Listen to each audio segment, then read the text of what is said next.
শুভ নববর্ষ। আশা করি সবাই ভালোই আছো। আমরা সবাই এখন একটা বন্দিদশার মধ্যে আছি। আমাদেরকে থাকতে হচ্ছে বাধ্য হয়ে। বিশ্বজুড়ে আমাদের একটা করোনা পরিস্থিতির কারণে একটা প্রবলেম ক্রিয়েট হয়েছে এবং সেই প্রবলেমটাকে আমাদের প্রত্যেককেই ফেস করতে হচ্ছে।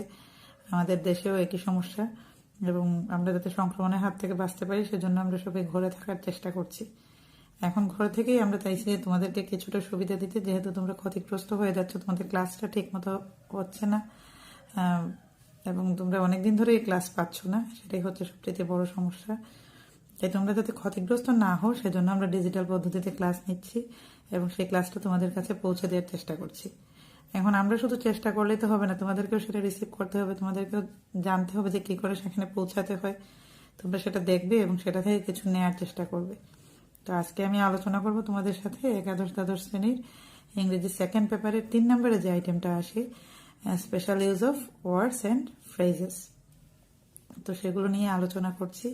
এখানে কিছু সিলেক্টেড আইটেম থাকে, কিছু ওয়ার্ড, কিছু ফ্রেজ এগুলো দেয়া থাকে এবং এগুলোকেই আমাদেরকে কি করতে হয়, সিলেক্ট করে বসাতে হয়।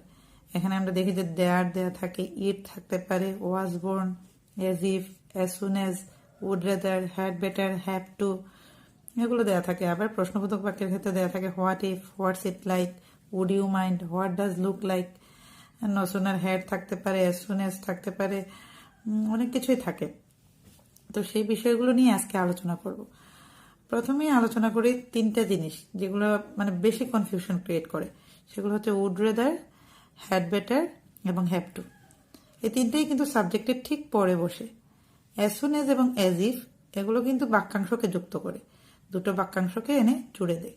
কিন্তু আমরা উড রেদার, হ্যাড বেটার এবং হ্যাভ টু এগুলো ঠিক সাবজেক্টের পরে পাই এবং যার কারণে আমরা অনেক সময় মানে আমরা সহজেই কিভাবে আইডেন্টিফাই করতে পারি যে এই 3টা would rather, had better, have to, এই 3টা সবসময় সাবজেক্টের পরে বসবে। এবং as soon as, as if এগুলো কোথায় বসবে, বাক্যের 2টা বাক্যের অংশের বাক্যাংশের মাঝখানে থাকবে। তো আমরা প্রথমে এই প্রথম 3টা নিয়ে আলোচনা করি, উড রেদার, হ্যাভ টু এবং হ্যাড বেটার। উড রেদার আমরা কখন বসাই, যখন 2টা বিষয়ের মধ্যে তুলনা করি। তুলনাটা এরকম হতে পারে যে আমি ওই কাজটা করার চাইতে এই কাজটা করা ভালো। তো সেক্ষেত্রে দেন শব্দটা উল্লেখ করা থাকে। যখন দুটি বিষয়ের মধ্যে তুলনা করা হয় তখন আমরা দেন ইউজ করি। তো সেই দেনটা ব্যবহার করা থাকতে পারে, আবার অনেক সময় নাও থাকতে পারে। তবে তোমাকে বুঝে নিতে হবে কোথায় থেকে, যেখানে তুলনা থাকবে। তো তুলনাটা কি ধরনের হতে পারে, যেমন হতে পারে যে I would rather starve than bribe, মানে ঘুষ নেওয়ার থেকে আমি কি থাকবো, অভুক্ত থাকবো, মানে এতে আমার কোনো সমস্যা নেই। এই ধরনের যে কোনো ধরনের বাক্য হতে পারে। যে I would rather resign than do dishonest job, এটা অসৎ কাজ করার চাইতে আমি রিজাইন করে দেব, এটাও হতে পারে। মানে 2টা বিষয়ের মধ্যে তুলনা। মনে করো একটা বিষয় হচ্ছে ডিসঅনেস্ট জব করা আর একটা হচ্ছে রিজাইন করা। তো ডিসঅনেস্ট জব করার চেয়ে সে কি করবে, রিজাইন করে দেওয়া তার কাছে বেটার। তার ব্রাইব নেওয়ার চাইতে তার কাছে মনে হচ্ছে যে সে ক্ষুধার্ত থাকবে, সেটাই বেটার। তো এরকম 2টা বিষয়ের মধ্যে যদি কম্পারিজন থাকে তখন আমরা সাবজেক্টের পরে কি বসাবো, উড রেদার বসাবো। হ্যাড বেটার আমরা কখন বসাবো, যখন কোনো সমস্যা উল্লেখ করা থাকবে বা কোনো একটা বিষয়, একটা ইনসিডেন্ট উল্লেখ করা থাকবে এবং বলা হবে যে মানে ওইটার জন্য ওইটা করলে বেটার হয়, মানে ওটা করলে তার জন্য ভালো হয়। যেমন এরকম হতে পারে যে you are ill, you had better go home, তুমি অসুস্থ, তুমি বাড়িতে গেলে ভালো হয়। আবার এটাও হতে পারে যে it's getting dark, you had better leave, অন্ধকার হয়ে যাচ্ছে, তুমি যদি চলে যাও তাহলেই ভালো, মানে ওই কাজটা করলে ভালো। এটা যদি বোঝায় তাহলে আমরা কি ব্যবহার করব, হ্যাড বেটার। এটাও কিন্তু ঠিক সাবজেক্টের পরে বসে। কিন্তু উড রেদার এবং হ্যাড বেটারের মধ্যে পার্থক্য হচ্ছে উড রেদারের মধ্যে 2টো বিষয়ের তুলনা করা হবে আর হ্যাড বেটারের মধ্যে হচ্ছে একটা প্রবলেম থাকবে এবং পরে মানে কি করলে ভালো হয় সেটা বলে দেওয়া থাকবে। হ্যাভ টুটা বোঝানো হবে যখন কোনো বাধ্যবাধকতা থাকবে, মানে ওই কাজটা তোমাকে করতেই হবে, তোমার অন্য কোনো বিকল্প অপশন নেই, এখানে করলে ভালো এই ধরনের কিছু না, এটা করতেই হবে। যেমন it's school time, you have to wear your uniform, মানে স্কুল টাইম যেহেতু তোমাকে কি করতে হবে, তোমার ইউনিফর্ম অবশ্যই পরতে হবে। You have to keep your driving licence, তোমার ড্রাইভিং লাইসেন্সটা তোমাকে সাথে রাখতেই হবে, মানে এর কোনো বিকল্প অপশন নেই। তো যে কাজটা তোমাকে করতেই হবে সেক্ষেত্রে হ্যাভ টু ঠিক সাবজেক্টের পরে। যে কাজটা করলে ভালো সেটা হচ্ছে হ্যাড বেটার, 2টো বিষয়ের তুলনা হলে আমরা কি বসাবো, উড রেদার। তাহলে এই 3টা বিষয় নিয়ে আলোচনা করলাম। এখন হচ্ছে আরো যে 2টা জিনিস কনফিউশন ক্রিয়েট করে, অ্যাজ ইফ এবং as soon as. As if এর মানে কি, যেন মনে হয়, আর অ্যাজ সুন এজ হচ্ছে যেই মুহূর্তে। অ্যাজ ইফ আমরা কখন ব্যবহার করি, যেমন he acts as if he war A mad, মানে সে এমনভাবে কাজ করে বা আচরণ করে মনে হয় যেন সে পাগল। এবং অ্যাজ ইফের স্ট্রাকচারটা কিরকম হয়, একদিকে যদি প্রেজেন্ট ইনডিফিনিট থাকে, অন্যদিকে পাস্ট ইনডিফিনিট থাকে। একদিকে যদি পাস্ট ইনডিফিনিট হয়, অন্যদিকে পাস্ট পারফেক্ট হয়। যেমন আমরা যদি বলি যে প্রথমে যে কথাটা বললাম, he acts as if he war A mad, একদিকে হি অ্যাক্টস একটা অংশ আছে, আরেকটা অংশ হচ্ছে হি ওয়ার এ ম্যাড। দুইটা অংশকে জুড়ে দিয়েছে কি, অ্যাজ ইফ। এখানে কিন্তু ঠিক সাবজেক্টের পরে নেই, দুইটা অংশ ঠিক মাঝখানে বসেছে এবং এটাকে জুড়ে দিয়েছে। আবার এটা যদি এভাবে হতে পারে যে হি behaved as if he had known everything, past indefinite আছে, আমরা পাস্ট পারফেক্ট নিলাম। তাহলে এই ধরনের কম্বিনেশন যদি হয় যে present indefinite, past indefinite, past indefinite, past perfect, এবং যেন মনে হয় ওই ধরনের অর্থ যদি প্রকাশ করে, তখন আমরা কি বসাবো, অ্যাজ ইফ, এবং এটা দুইটা বাক্যের অংশকে কি করবে, জুড়ে দেবে। As soon as, as soon age আমরা কখন বসাবো, যেই মুহূর্তে যখন বোঝাবে, মানে যেই মুহূর্তে ওই কাজ ঘটনাটা ঘটবে ওই মুহূর্তে আমি ওই কাজটা করবো। যেমন as soon as I reach the station the train left, যেই মুহূর্তে আমি স্টেশনে পৌঁছালাম ট্রেনটি ছেড়ে চলে গেল। এই ধরনের ইনসিডেন্ট যদি বোঝায়, সেক্ষেত্রে আমরা অ্যাজ সুন এজ বসাবো। অ্যাজ সুন এজ বাক্যের ঠিক শুরুতেও বসতে পারে, আবার দুইটা অংশের মাঝখানেও বসতে পারে জুড়ে দেওয়ার জন্য। তো অ্যাজ সুন এজ কি করে, অ্যাজ সুন এজ মূলত মানে এক পাশে যে টেন্স থাকে অন্য পাশে একই টেন্স নেই। যদি পাস্ট ইনডিফিনিট হয়, এইদিকে যদি পাস্টে থাকে তাহলে ওইদিকেও পাস্টে হয়, এদিকে যদি প্রেজেন্ট ইনডিফিনিট হয় ওইদিকেও প্রেজেন্ট ইনডিফিনিট নিতে পারে, আবার ফিউচার ইনডিফিনিটও নিতে পারে। যেমন যদি ফিউচার ইনডিফিনিটের এক্সাম্পল হিসেবে আমরা নেই, তাহলে হতে পারে যে I will call you as soon as I arrive, যে আমি তোমাকে কল করবো যেই মুহূর্তে আমি পৌঁছাবো। আবার আগে যেটা বললাম যে পাস্ট ইনডিফিনিটের উদাহরণ হিসেবে যদি নেই, তাহলে as soon as I reach the station the train left, তাহলে দুইটা অংশই পাস্ট ইনডিফিনিটে আছে এবং অ্যাজ সুন এজ ইউজ হয়েছে। তাহলে এজ ইফ এবং অ্যাজ সুন এজ এর মধ্যে পার্থক্যটা কোন জায়গায়, এজ ইফ এর মিনিংটা হচ্ছে যেন মনে হয়, অ্যাজ সুন এজ হচ্ছে যেই মুহূর্তে। এবং অ্যাজ ইফে হচ্ছে দুইটা ভিন্ন ধরনের টেন্স নেয়, প্রেজেন্ট ইনডিফিনিট হলে পাস্ট ইনডিফিনিট, পাস্ট ইনডিফিনিট হলে পাস্ট পারফেক্ট। আর অ্যাজ সুন এজ সহজেই বোঝা যায় most of the time past indefinite থাকে, এবং অনেক ক্ষেত্রে প্রেজেন্ট ইনডিফিনিট অথবা ফিউচার ইনডিফিনিট প্রেজেন্ট ইনডিফিনিট হতে পারে, তবে পাস্ট ইনডিফিনিটটাই বেশি থাকে। তাহলে এজ ইফ এবং অ্যাজ সুন এজ এর এই হচ্ছে ব্যাপার। এজ ইফ আর এজ দো একই জিনিস, এজ ইফ এর যে নিয়ম সেম এজ দোর নিয়ম।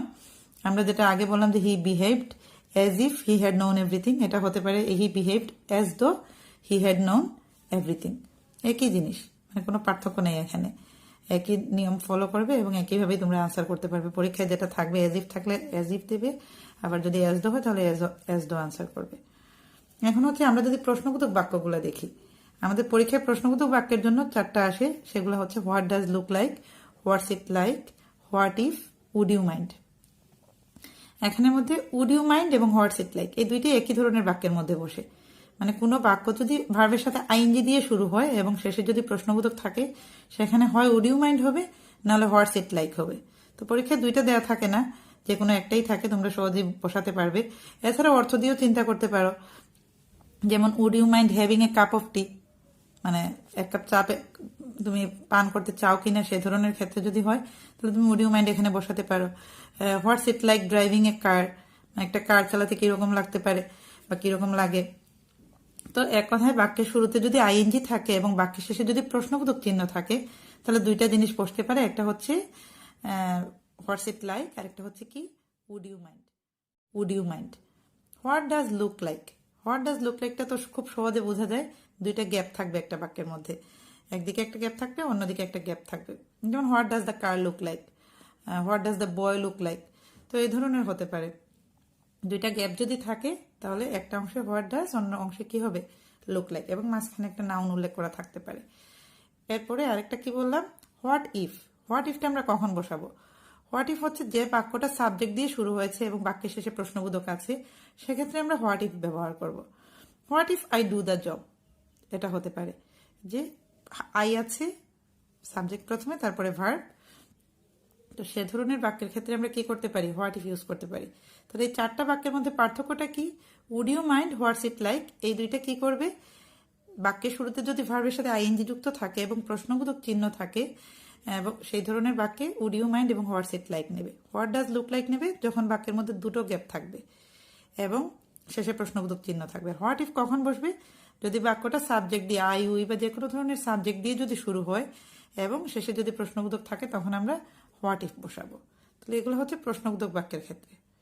এখন আসি আমরা লেট অ্যালোন। লেট অ্যালোন কখন বসে? লেট অ্যালোনটা হচ্ছে প্রথমে একটা নেগেটিভ অংশ থাকবে, তারপরে একটা গ্যাপ দেওয়া থাকে, তারপরে একটা অ্যাডজেক্টিভ প্লাস নাউন হতে পারে বা article plus adjective plus noun হতে পারে। তো লেট অ্যালোনটা কোন অর্থে বসে? যেমন I can not afford 1 meal, let alone 3 meals. মানে আমি একটা মিলে দিতে পারি না, সেক্ষেত্রে 3টা মিলের কথা বাদ দাও। মানে বাদ দেওয়া অর্থে, ছাড়ো অর্থে, মানে ওইটা করা সম্ভব না এটা অর্থে। তাহলে লেট অ্যালোনের ক্ষেত্রে আমরা প্রথমে কি বললাম যে আই ক্যান নট অ্যাফোর্ড 1 মিল। তাহলে ক্যান নট দেওয়া আছে, মানে আমি এই কাজটা করতে পারি না, ওই কাজটা করার কথা তো দূরে থাক, মানে ওই কাজটা তো আমি করার কথা চিন্তাও করতে পারছি না। তো লেট অ্যালোন, এরপরে কি দেওয়া আছে? লেট অ্যালোন 3 মিলস, মানে 3টা খাবারের কথা বলা হচ্ছে। তাহলে 3টা এখানে অ্যাডজেক্টিভ, মিলসটা এখানে নাউন। তাহলে আমরা সিস্টেমটা কি পেলাম যে প্রথম অংশটা নেগেটিভ থাকতে পারে, তারপর একটা গ্যাপ থাকবে, এবং তারপরে কি হবে? অ্যাডজেক্টিভ প্লাস নাউন হতে পারে, article plus adjective plus noun হতে পারে, শুধু নাউনও হতে পারে। তো এই ধরনের বাক্যের ক্ষেত্রে আমরা কি বসাবো? Let alone. যেমন I have not seen a hill let alone mountain. আমি হিলই দেখিনি, মাউন্টেনের কথা বাদ দাও, বা মাউন্টেনের চিন্তা বাদ দাও। তো এই ধরনের বাক্যে আমরা কি ব্যবহার করব? লেট অ্যালোন ব্যবহার করব। আর ওয়াজ বর্ন, এটা তো খুবই সহজ, এটা খুব সহজেই তোমরা পারবে। এটা তো কোনো একটা জায়গার নাম উল্লেখ থাকতে পারে বা কোনো একটা বছর হতে পারে। যেমন he was born in 2003, he was born in Dhaka. তো এই ধরনের ক্ষেত্রে আমরা ওয়াজ বর্ন ইউজ করি। কোনো একটা জায়গার নাম উল্লেখ করা থাকবে, দেশের নাম হতে পারে, কোনো বছর উল্লেখ করা থাকতে পারে, মাস উল্লেখ করা থাকতে পারে। তো এই ধরনের ক্ষেত্রে আমরা ওয়াজ বর্ন ব্যবহার করি। আরেকটা আসে দেয়ার। দেয়ারটা আমরা কখন বসাই? আমরা তো এমনিতে কাহিনীগুলোতে পড়ি না, once upon a time there lived a farmer. তো এই ধরনের বাক্যে আমরা দেয়ার ইউজ করতে পারি। এই যে দেয়ারের পরে লিভড হতে পারে, বিভার্ব হতে পারে, অ্যামিজ আর ওয়াজ ওয়ার। এই ধরনের বাক্যে আমরা কি ব্যবহার করব? দেয়ার ব্যবহার করব। ইটটাও কিন্তু আমরা বিভার্বের আগে বসাতে পারি। অ্যামিজ আর ওয়াজ ওয়ার এগুলোর আগে আমরা ইটও ব্যবহার করতে পারি। যেমন once there was a farmer, it was a dark night, এটা হতে পারে। তো দেয়ার এবং ইট প্রায় একই রুল ফলো করবে, বিভার্বের আগে বসতে পারে এবং দেয়ার লিভডের আগেও বসতে পারে। আচ্ছা, এছাড়া আছে it is high time. It is high টাইমটা যদিও পরীক্ষায় কম আসে, তারপরেও জেনে নেওয়া ভালো। ইট ইজ হাই টাইম কখন বসে? ইট ইজ হাই টাইম যখন যদি বাক্যের শেষের অংশটা পাস্ট ইনডিফিনিটে থাকে, তখন আমরা কি করব? আগের অংশে ইট ইজ হাই টাইম বসাবো। শেষের অংশটার স্ট্রাকচারটা কি হবে? Subject plus past form of verb, তারপরে এক্সটেনশন বা অবজেক্ট যেটাই থাকে। তো সেক্ষেত্রে আমরা কি ব্যবহার করব? প্রথমে ইট ইজ হাই টাইম বলবো, তারপরে বাকি অংশটা তো দেয়াই থাকবে পরীক্ষার প্রশ্নে। যেমন it is high time we left the place, এ ধরনের হতে পারে। আনলেস, আনলেসও পরীক্ষায় আসে কন্ডিশনাল সেন্টেন্সের ক্ষেত্রে, এটা নেগেটিভ বোঝাতে ব্যবহার করা হয়। যেমন unless you work hard you will fail in the exam. তো পরের অংশটা মনে করো এইভাবে দেওয়া থাকবে যে ড্যাশ দেওয়া থাকলো, you work hard you will fail in the exam. তাহলে তুমি পরীক্ষায় ফেল করবে, তাহলে তুমি কঠোর পরিশ্রম করলে নিশ্চয়ই পরীক্ষায় ফেল করবে না, তাহলে একটা নেগেটিভ কিছু আনতে হবে। সেজন্য আমরা আগে আনলেসটা বসাবো। এটা হচ্ছে ইফের পরিবর্তে। আবার এটা হতে পারতো যে if you don't work hard. তো if you don't work hard না বলে যদি ইউ ওয়ার্ক হার্ড লেখা থাকে, সেক্ষেত্রে ইউ এর আগে আমরা কি বসাবো? Unless you work hard. আবার ইফও অনেক সময় হতে পারে, যেমন dash you work hard you will prosper in life. তাহলে তখন তো আর আনলেস ইউ ওয়ার্ক হার্ড হবে না, যদি না তুমি কঠোর পরিশ্রম করো। তাহলে হবে কি? যদি তুমি কঠোর পরিশ্রম করো, তখন আমরা কি বসাবো? আমরা ইফ বসাবো তখন। আচ্ছা, লেস্টও আসে অনেক সময় পরীক্ষায়। লেস্টের নিয়ম আমরা অনেক পড়েছি, আগেও পড়েছো, তোমরা 9, 10-এও পড়েছো যে কমপ্লিটিং সেন্টেন্সে এটা ব্যবহার হয়। লেস্ট হলে কি হয়? সাবজেক্ট প্লাস শুড বসে প্লাস ভার্বের মূল ফর্ম। আমরা কিরকম পাই যে work first lest you should miss the train. Lest মানে কি? পাছে, মানে তুমি দ্রুত হাঁটো, পাছে তোমাকে কি করতে হয়? ট্রেনটা মিস করতে হয়। আর আরেকটা আসে নো সুনার হেড আসতে পারে পরীক্ষায়। নো সুনার হেডের নিয়মটা ঠিক অ্যাজ সুন এর মতো। অ্যাজ সুন এজটা হচ্ছে অ্যাফার্মেটিভ বাক্য আর ওইটা হচ্ছে নেগেটিভ বাক্য। তো নো সুনার হেড আমরা আগে যেরকম বলেছিলাম যে as soon as he reach the station the train left, এখানে no sooner had he reach the station, এখানে একটা উল্লেখ থাকে, দেন শব্দটা থাকে, দেন দ্য ট্রেন লেফট। আমরা আগেও একটা দেনের ব্যবহার পেয়েছি, সেটা হচ্ছে কম্প্যারিজনের ক্ষেত্রে, কিন্তু ওই ক্ষেত্রে কি সাবজেক্টের পরে ছিল গ্যাপটা, কিন্তু এখানে কিন্তু সাবজেক্টের পরে গ্যাপ থাকবে না, এটা বাক্যের শুরুতেই গ্যাপটা দেওয়া থাকবে। মানে ফুল স্টপের পরে প্রথমে হয়তো একটা অংশ বলা থাকবে, একটা বাক্য বলা থাকবে, তারপর ফুল স্টপ দিয়েই গ্যাপ দিয়ে শুরু করবে বাক্যটা, তখন আমরা নসুনার হেড বসাবো। এটাও কিন্তু দেনযুক্ত বাক্য, আমরা দেন দেখে চিহ্নিত করতে পারি যে এটাতে নসুনার হেড হবে। তবে দেন হলেই যে নসুনার হেড হবে এমন কোনো কথা না, কম্প্যারিজনের ক্ষেত্রে যদি দেন থাকে এবং সাবজেক্টের পরে যদি গ্যাপ থাকে তখন আমরা উড রেদার ব্যবহার করব। কিন্তু যখন দুইটা বাক্য যুক্ত হবে এসে, দুইটা বাক্যের অংশ যুক্ত হবে এসে, তখন আমরা কি ব্যবহার করব? ওইখানে নো সুনার হ্যাড আমরা বাক্যের শুরুতে ব্যবহার করতে পারি এবং মাঝখানে একটা দেন থাকতে পারে। আচ্ছা, তো এগুলোই হচ্ছে মোটামুটি নিয়ম, আর খুব একটা বিশেষ নিয়ম লাগে না। আর যেগুলো আমরা প্র্যাকটিস করতে গিয়ে পাবো সেগুলো আমরা পড়বো। এখন আমরা একটু প্র্যাকটিস করি, প্র্যাকটিস করলে আমার মনে হয় যে পুরো বিষয়টা ক্লিয়ার হবে। আমি আরেকবার প্রথম থেকে বলছি সবগুলা। উড রেদার আমরা কখন ব্যবহার করি? যখন আমরা তুলনা বুঝাই, দুটো বিষয়ের মধ্যে তুলনা এবং সাবজেক্টের ঠিক পরে গ্যাপটা থাকে, সেক্ষেত্রে আমরা উড রেদার ব্যবহার করি। হ্যাড বেটার হচ্ছে একটা সমস্যা থাকবে এবং তারপরে সমাধান উল্লেখ করা থাকবে, সেক্ষেত্রে হ্যাড বেটার, এটাও ঠিক সাবজেক্টের পরে। হ্যাভ টুটা হচ্ছে বাধ্যবাধকতা থাকবে, ওইটা আমাকে করতেই হবে, সেক্ষেত্রে আমরা সাবজেক্টের পরে হ্যাভ টু বসে। এরপরে বলেছিলাম অ্যাজ ইফ এবং as soon as. As if এবং অ্যাজ সুন অ্যাজ বাক্যাংশকে যুক্ত করে। তো বাক্যাংশকে যুক্ত করার জন্য অ্যাজ ইফ দিয়ে যেন মনে হয় মিন করা হয় এবং অ্যাজ সুন অ্যাজ দিয়ে যেই মুহূর্তে মিন করা হয়। অ্যাজ ইফ কি করে? Present indefinite, past indefinite, past indefinite, past perfect connect করে। এবং অ্যাজ সুন অ্যাজ কি করে? একই ধরনের টেন্সকেই কানেক্ট করে, তবে একটু ব্যতিক্রমও আছে। যেমন পাস্ট ইনডিফিনিটকে কানেক্ট করে, প্রেজেন্ট ইনডিফিনিটকে কানেক্ট করে, আবার প্রেজেন্ট ইনডিফিনিট ফিউচার ইনডিফিনিটকেও কানেক্ট করতে পারে, ক্ষেত্র বিশেষে ব্যতিক্রম হতে পারে। তবে প্রেজেন্ট হলে প্রেজেন্টেই থাকে এবং পাস্ট হলে পাস্টেই থাকে মোস্ট অফ দ্য টাইম, এবং পাস্টটাই পরীক্ষায় বেশি আসে। তোমাদের মাথায় এটাই রাখতে হবে যে পাস্ট ইনডিফিনিটটাই মাথায় রাখবে, যে এক পাশে পাস্ট ইনডিফিনিট এবং অপর পাশেও পাস্ট ইনডিফিনিট দেখলে এই দুইটা বাক্যাংশের মাঝখানে অ্যাজ সুন অ্যাজ হবে, অথবা বাক্যের ঠিক শুরুতে অ্যাজ সুন অ্যাজ হবে। তারপরে লেট অ্যালোন বলেছিলাম যে একটা বাক্য নেগেটিভ দিয়ে শুরু হবে এবং এরপরে একটা কমা থাকবে এবং গ্যাপ থাকবে, তারপরে একটা অ্যাডজেক্টিভ প্লাস নাউন থাকতে পারে বা article plus adjective plus noun থাকতে পারে। মানে আমি এটাই করতে পারি না, ওইটা করার কথা বাদ দাও, সেক্ষেত্রে আমরা লেট অ্যালোনটা ব্যবহার করি। ওয়াজ বর্ন বলেছিলাম যে কোনো একটা জায়গার নাম উল্লেখ থাকতে পারে বা কোনো বছর উল্লেখ করা থাকতে পারে, সেক্ষেত্রে আমরা ওয়াজ বর্ন ব্যবহার করি। দেয়ার অথবা ইট বলেছিলাম বি ভার্বের আগে বসে এবং লিভডের আগেও দেয়ার বসে, আমরা জানি। এছাড়া কি বলেছিলাম? নো সুনার হেডের ক্ষেত্রে বলেছিলাম যে অ্যাজ সুন অ্যাজ এর যে নিয়ম, নো সুনার হেডেরও একই নিয়ম, শুধুমাত্র ওই বাক্যের মধ্যে একটা দেন থাকে যেটা দেখে চিহ্নিত করা যায় এবং মানে ফুল স্টপের পরে ঠিক গ্যাপটা দিয়ে বাক্যটা শুরু হবে, সেক্ষেত্রে আমরা নো সুনার হেড ব্যবহার করব। লেস্ট কখন বলেছিলাম? যদি বাক্যের মধ্যে সাবজেক্ট প্লাস শুড প্লাস ভার্বের মূল ফর্ম থাকে, সেক্ষেত্রে দুইটা বাক্যের অংশের মাঝখানে কি হয়? লেস্ট বসে। যেমন walk fast lest you should miss the train, ওইটা এক্সাম্পল হিসেবে বলেছিলাম। আর ইট ইজ হাই টাইম বলেছিলাম যে বাক্যের পরের অংশটা যদি পাস্ট ইনডিফিনিটে থাকে, সেক্ষেত্রে আমরা কি ব্যবহার করি? ইট ইজ হাই টাইম ব্যবহার করি। তো এগুলো হচ্ছে মোটামুটি নিয়ম। এখন আমরা একটু প্র্যাকটিস করি। আমরা এক্সারসাইজ, যেহেতু আমার এখানে বাসায় বসে ক্লাসটা নিচ্ছি, হোয়াইট বোর্ডের ফ্যাসিলিটি নাই, আমি তোমাদেরকে বইয়ের মধ্যেই এক্সারসাইজটা দেখাচ্ছি, তোমরা একটু দেখার চেষ্টা করো, কষ্ট করে, একটু কষ্ট করেই ম্যানেজ করে নিতে হবে, যে কিছু করার নেই। এখন আমরা কিছু প্র্যাকটিস করব। এখানে 19 নাম্বারটা দেখি আমরা। Was born, would you mind, there, would rather, what, look like, as if, let alone, had better, have to, as soon as. He can not tell my name, dash my address, he is lying. তো এখানে প্রথমেই negative বাক্য দেওয়া আছে, he can not tell my name, সে আমার নামই বলতে পারে না, কমা আছে, তারপর একটা গ্যাপ আছে, তারপরে আছে possessive plus noun.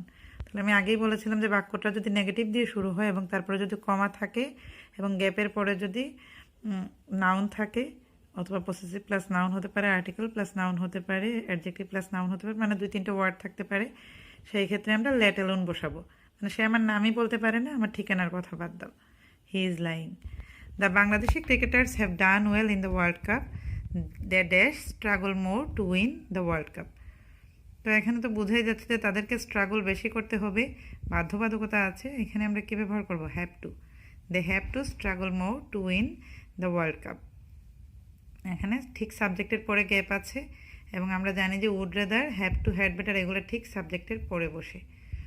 Dash does the earth dash, তো দুইটা গ্যাপ আছে, আমরা জানি দুইটা গ্যাপ হলে আমরা what does look like use করি, এখানে ডাজটা দেওয়াই আছে, আমরা হোয়াট বলবো, what does the earth look like, it is not completely round. I dash walk than get on the bus, এখানে দুইটা বিষয়ের মধ্যে তুলনা করা হয়েছে, বাসে চড়া এবং হাঁটা। এখানে একটা দেন দেওয়া আছে এবং ঠিক সাবজেক্টের পরে গ্যাপ আছে, তো তুলনা যেহেতু আছে সেখানে আমরা কী ব্যবহার করতে পারি? Would rather. I would rather walk than get on the bus. This time the bus is very crowded. Dash I reached the station, the train left. তাহলে বাক্যের দুটো অংশ যদি যুক্ত হয় সেক্ষেত্রে আমরা কি করি, অ্যাজ ইফ বা অ্যাজ সুন অ্যাজ ব্যবহার করি। এখানে দুইটা পাস্ট ইনডিফিনিট বাক্যাংশ আছে, I reach the station, the train left. তো এখানে যেই মুহূর্তে আমি স্টেশনে পৌঁছালাম ট্রেনটি ছেড়ে গেল। তাহলে as soon as I reach the station the train left, really I was lucky. Doctor Mohammad Shahidullah was a great linguist, he dash in 1885 AD. তাহলে এখানে সাল উল্লেখ করা আছে, এখানে আমরা সাল বা জায়গার নাম এগুলো উল্লেখ করা থাকলে আমরা ওয়াজ বর্ন ব্যবহার করি। He was born in 1885 AD. He acts dash he were rich. তাহলে হি অ্যাক্টস একটা অংশ, হি ওয়ার রিচ আর একটা অংশ। এই দুটো অংশকে যুক্ত করবে কি, অ্যাজ ইফ, যেন মনে হয়, সে এমনভাবে কাজ করে মনে হয় যেন সে ধনী ব্যক্তি। তো এখানে অ্যাজ ইফ আমরা ব্যবহার করব এবং নিয়ম অনুযায়ী এখানে একদিকে প্রেজেন্ট ইনডিফিনিট আছে এবং অন্যদিকে পাস্ট ইনডিফিনিট আছে। আমরা জানি যে অ্যাজ ইফ প্রেজেন্ট ইনডিফিনিট আর পাস্ট ইনডিফিনিটের কম্বিনেশন নেই এবং পাস্ট ইনডিফিনিট এবং পাস্ট পারফেক্টের কম্বিনেশন নেই। So nobody likes him. You look sick, you dash go home immediately. তাহলে ইউ লুক সিক, এখানে প্রবলেমটা দেখানো আছে এবং সলিউশন হিসেবে বলা হচ্ছে যে go home immediately. You had better go home immediately. আমরা জানি যে হ্যাড বেটার কখন হয়, যখন একটা প্রবলেম থাকে এবং সেটার জন্য কী করলে বেটার হয় সেই জিনিসটা যখন দেখানো হয়। Dash was a boy at the door, এখানে বি ভার্ব আছে ওয়াজ, আমরা দেয়ারটা নেব। There was a boy at the door, he wanted to talk to me. Dash eating sea fish. তাহলে এখানে কী হবে, আইএনজি দিয়ে শুরু হয়েছে এবং প্রশ্নবোধক দিয়ে শেষ হয়েছে। তাহলে আমাদের আইএনজি দিয়ে শুরু হলে আমরা দুইটা প্রশ্নবোধক বাক্যের ক্ষেত্রে নেই, এটা হচ্ছে হোয়াটস ইট লাইক এবং উড ইউ মাইন্ড। তো এখানে আমাদের যেহেতু উড ইউ মাইন্ড আছে, আমরা নিলাম would you mind eating sea fish, I think you will enjoy a lot. এখন আমরা 21 নাম্বারটা করি। 21 নাম্বারের অপশনগুলো দেওয়া আছে, had better, there, have to, would rather, let alone, as if, it, what's it like, was born, as soon as. প্রথমেই আছে Matin's father is a low paid service holder, he has no ability to buy a bicycle for his son dash a motor bike. তো এখানে বোঝাই যাচ্ছে যে তার ক্ষমতাই নেই একটা বাইসাইকেল কেনার, মোটর বাইক কেনার কথা বাদ দাও। তাহলে লেট অ্যালোন অবশ্যই হবে, আমাদের নিয়মটাও ফলো করে এসেছে। এখানে প্রথমে নেগেটিভ অংশ আছে, হি হ্যাজ নো অ্যাবিলিটি, তারপরে কমা আছে, তারপরে gap. I have never travelled by air dash in the sky. তো এখানে ড্যাশ ইন দ্য স্কাইয়ে হবে what's it like. What's it like, একটা word missing, travelling in the sky. Let's go to the cinema dash is not worth waiting any longer. তাহলে এখানে কী হবে, B verb আছে, আমরা ইট নেব, it is not worth waiting any longer. I am tired, I dash stay at home than go outside. দুইটা বিষয়ের মধ্যে তুলনা উল্লেখ করা আছে, একটা হচ্ছে বাইরে যাওয়া, একটা হচ্ছে ঘরে থাকা। দেন শব্দের উল্লেখ আছে, আমরা ব্যবহার করব would rather. I would rather stay at home than go outside. You look very anxious and you can not continue your study any longer, you dash take rest. তাহলে যেহেতু তুমি তোমার স্টাডিটা কন্টিনিউ করতে পারবে না, তোমাকে খুব অ্যাংশাস দেখায়, সুতরাং তোমাকে অবশ্যই কী করতে হবে, রেস্ট নিতে হবে। You have to take rest. I am surprise to hear his speeches, he speaks dash he knew the ins and outs of the incident. তাহলে এখানে he speaks present indefinite, he knew হচ্ছে past indefinite. তাহলে আমরা as if নেব, সে কথা বলে যেন মনে হয় সে মানে ইনসিডেন্টের সব কিছুই জানে। Salam feels pain in his chest, he dash go back to the hospital for a scan next week. তাহলে এখানে প্রবলেমটা বলা আছে এবং সলিউশনটা বলা আছে। Had better, he had better go back to the hospital for a scan next week. Tagore dash in 1861. Tagore was born in 1861. He was awarded the Nobel Prize for Literature in 1913. Dash is no fish here. It is a swimming pool. এখানে there is no fish here. আগে আমরা it ব্যবহার করেছি, এখানে there হবে there is no fish here. It is a swimming pool. I went there to meet with him. Dash I saw him. I rushed to talk to him. তাহলে এখানে I saw him past indefinite আছে, I rushed to talk to him এটাও past indefinite আছে, দুইটা বাক্যাংশ আছে। আমরা শুরুতেও ব্যবহার করতে পারি, মাঝখানেও ব্যবহার করতে পারি। এখানে যেহেতু শুরুতে ক্যাপটা দেওয়া আছে, আমরা শুরুতেই নেব। যেই মুহূর্তে আমি তাকে দেখলাম, আমি দৌড়ে তার কাছে গেলাম। তাহলে as soon as I saw him, I rushed to talk to him. আমরা আরেকটা প্র্যাকটিস করব।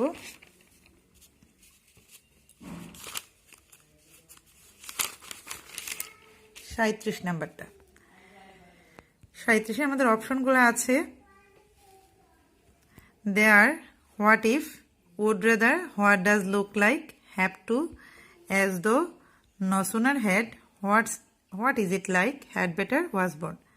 The boy lost his mother in the crowd, dash he seen his mother, then he burst into tears. তাহলে এখানে gap আছে এবং একটা দেন mention করা আছে।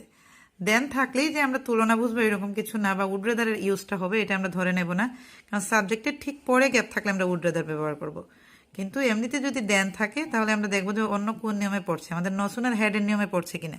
এখানে বাক্যের শুরুতেই গ্যাপ আছে, আমরা জানি যে নসুনের হেডে ঠিক বাক্যের শুরুতেই গ্যাপ থাকবে এবং এখানে দুইটা বাক্যের অংশ যুক্ত থাকবে। তাই আমরা এখানে কি বসাবো, no sooner had he seen his mother then he burst into tears. She was very curious, it seemed, dash she had wanted to know more. তাহলে এখানে কি হবে, সে খুব কিউরিয়াস, এখানে it seemed dash she had wanted to know more. Past indefinite আছে এবং past perfect আছে। তো এখানে অ্যাজ দো হবে, as if R as though একই নিয়ম ফলো করবে। সুতরাং আমরা এখানে যেহেতু অ্যাজ ইফেও আমরা পাস্ট ইনডিফিনিট পাস্ট পারফেক্টের কম্বিনেশন হলে অ্যাজ ইফ গ্রহণ করি, এবং এখানে অ্যাজ দোতেও একইভাবে একই সিস্টেম অনুযায়ী আসবে। He is very frugal, he dare save money then waste it. তো এখানে দেন আছে, কম্প্যারিজন আছে এবং এখানে ঠিক সাবজেক্টের পরে গ্যাপ আছে, সুতরাং উড রাদার হবে। He would rather save money then waste it. The old women leads a very miserable life, dash is none to help her, there is none to help her, তাকে সাহায্য করার কেউ নাই। You have a bad cough, you dash see a doctor. তাহলে এখানে problem আছে এবং solution বলা আছে, you had better see a doctor. Students dash prepare their notes by themselves, students have to, ছাত্রদেরকে অবশ্যই করতে হবে, prepare their notes by themselves. Dash you get a poor grade in this exam, you have time to cover it up in the final exam. তাহলে এখানে কি হবে, প্রশ্নবোধক বাক্য আছে এবং সাবজেক্ট দিয়ে শুরু হয়েছে। আমরা জানি যে আইএনজি দিয়ে শুরু হলে আমরা উড ইউ মাইন্ড এবং হোয়াটস ইট লাইক নিই, কিন্তু সাবজেক্ট দিয়ে যদি শুরু হয় তাহলে আমরা হোয়াট ইফ ব্যবহার করি। What if you get a poor grade in this exam, dash a cloud dash, দুইটা গ্যাপ আছে স্বাভাবিকভাবে, what does a cloud look like, dash watching horror movie at dead of night. তাহলে এখানে ING দিয়ে শুরু হয়েছে এবং প্রশ্নবোধক বাক্য, সুতরাং আমরা এখানে হোয়াট ইট লাইক নেব। এখানে হোয়াট ইজ ইট লাইক দেওয়া আছে, আমরা হোয়াট ইজ ইট লাইক নেব। He did not know where he dash, আমাদের একটা অপশনই বাকি, was born, he did not know where he was born. এই ছিল আমার আজকের আয়োজন। আজকের ক্লাস এই পর্যন্তই থাক। ফিডব্যাক নেওয়া তো আর এখানে সম্ভব না, ক্লাসে হলে আমরা ফিডব্যাক নিতে পারতাম, দেখতে পারতাম যে কোন জায়গায় প্রবলেম আছে তোমাদের, কোন জায়গায় প্রবলেম নাই, বা কতটুকু বুঝতে পেরেছো, কিন্তু এখানে তো আমি সেই সুযোগ পাচ্ছি না। তাই তোমরাই নিজেরাই নিজেদেরকে মূল্যায়ন করবে, প্র্যাকটিস করবে বোর্ড কোয়েশ্চেনগুলো নিয়ে, এবং যদি কোনো প্রবলেম ফেস করো সেক্ষেত্রে আমাকে নক করতে পারো, আমাকে কল করতে পারো, অথবা তোমরা পরবর্তীতে ক্লাসে সেই প্রবলেমগুলো আইডেন্টিফাই করে এনে আমাকে দেখাতে পারো। সবাই ভালো থাকবে, সুস্থ থাকবে, নিজেদের যত্ন নেবে। ধন্যবাদ।